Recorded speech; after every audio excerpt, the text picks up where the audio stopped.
अस्सलाम वालेकुम everyone, myself Sikandar Nandla, chairman Al Jabeen group, chief administrative AS and developments private limited.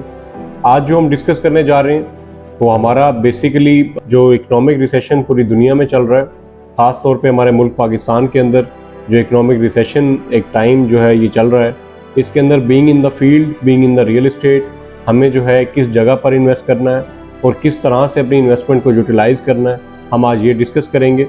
सबसे पहले मैं बात करूंगा वैकेंट प्लॉट्स के हवाले से कि अगर आप अपनी इन्वेस्टमेंट्स को वैकेंट प्लॉट्स के अंदर जो है वो करना चाहते हैं तो उसके अंदर मेरी जो एडवाइस है एज अ कंसल्टेंट, तो मैं आपको ये कहूँगा कि आप जो है वो अमाउंट इन्वेस्ट करें,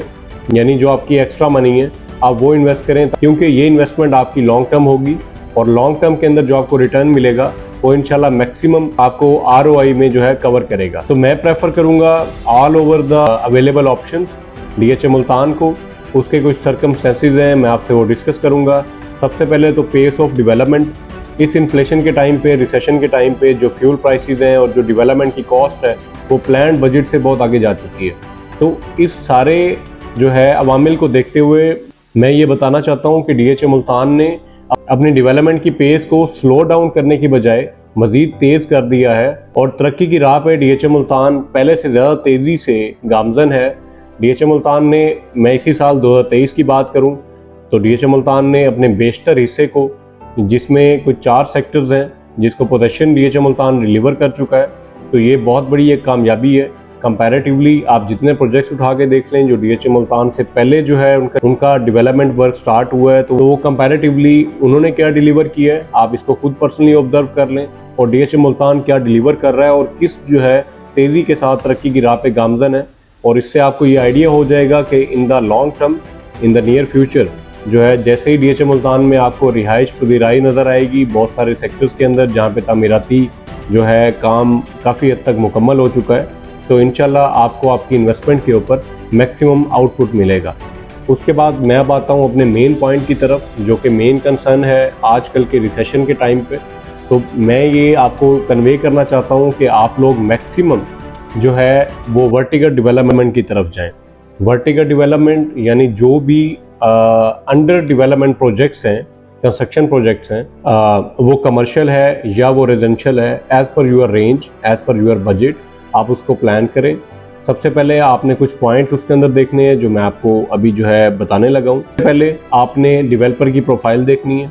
डेवलपर जो है उसकी क्या रेप्यूट है। उसके बाद आपने जो है प्रोजेक्ट की लोकेशन देखनी है, उसको स्टडी करना है कि लोकेशन की जो है इसकी वो आने वाले वक्त में किस तरह से जो है वो असरअंदाज होगी इस प्रोजेक्ट को लेके जब ये डेवलप हो जाएगा। उसके बाद आपने उसका जो है नेबरहुड देखना है, उसका हमसाया, कि उस प्रोजेक्ट में अगर वो रेजिडेंशियल है तो रेजिडेंशियल पॉइंट ऑफ व्यू से, अगर वो कमर्शियल है तो कमर्शियल के जो है आपने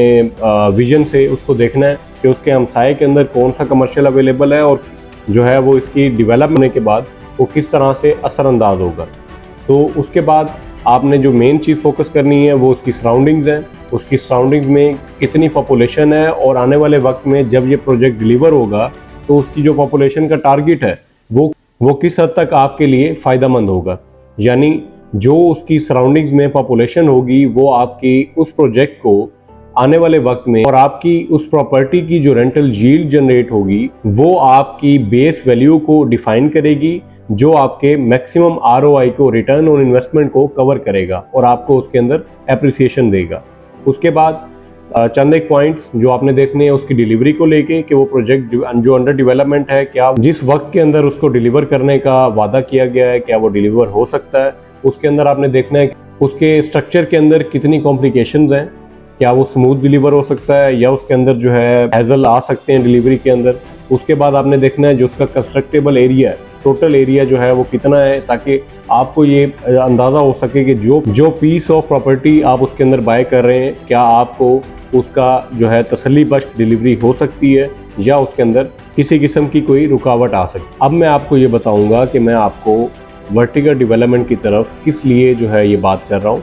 हमारा एक प्रॉपर सर्वे करने के बाद इकनॉमिक और ओवरऑल जो मेरी टीम है और मेरा जो एक वीक नॉलेज है उसके मुताबिक हमने जो सर्वे किया है वो ये है कि पहले लैंड रिटर्न देती थी, अब इन्फ्लेशन की वजह से मटेरियल जो है डे बाय डे इन्फ्लेट हो रहा है उसकी वजह से जो है आपको लैंड के साथ साथ बिल्डिंग भी रिटर्न दे रही है। तो इसीलिए मैं आपको ये प्रेफर करूँगा कि डेवलप जो प्रॉपर्टीज़ हैं आप अपनी सराउंडिंग्स में एक बार अगर आप इसको जो है थोड़ा सा स्टडी करते हैं, तो जो इकोनॉमिक रिसेशन आया है रियल एस्टेट के अंदर ओवरऑल हर सेक्टर में, तो जो डेवलप प्रॉपर्टी वो जो है रेट्स के अंदर डिक्लाइन में नहीं गई, क्योंकि उनका एक रेंटल वैल्यू है, वो एक स्टेबल प्रॉपर्टीज़ हैं। जो एरियाज अंडर डेवलपमेंट थे ऑल ओवर द पाकिस्तान, बहुत सारे एरियाज में डिक्लाइन देखने को मिला है, सिर्फ इसकी वजह कि वो अंडर डेवलपमेंट है और कंपैरेटिवली जो बाकी प्रॉपर्टीज़ डेवलप हो चुकी हैं उन्होंने अपना रेट लूज नहीं किया। तो इसीलिए आप लोग जो है अपनी सही इन्वेस्टमेंट का इंतखाब करें और वर्टिकल डेवलपमेंट के अंदर जितने कोई आपके आसपास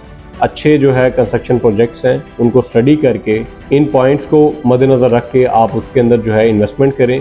ताकि आने वाले मुस्तकबिल करीब के अंदर आपकी इन्वेस्टमेंट सिक्योर हो और मुस्तकबिल करीब में आपको उसके अंदर जो है ज़्यादा से ज़्यादा फ़ायदा मिले। आपकी जितनी सेविंग्स जो है बैंक्स के अंदर आपने रखी हुई हैं वो डे बाय डे डिवैल्यू हो रही हैं इन्फ्लेशन की वजह से, क्योंकि आपकी जो परचेजिंग पावर है वो डे बाय डे आप जो है उसको लूज़ कर रहे हैं। तो मैं आपको एडवाइस करूँगा कि डू द इन्वेस्टमेंट नाउ, आप उसको स्टडी करें वर्टिकल डेवलपमेंटल प्रोजेक्ट्स को, और उसके अंदर जो है आप लोग इन्वेस्टमेंट करें ताकि आपकी जो परचेजिंग पावर है वो बढ़ने के साथ साथ आपको उसका बेहतरीन रिटर्न ऑन इन्वेस्टमेंट भी मिल सके।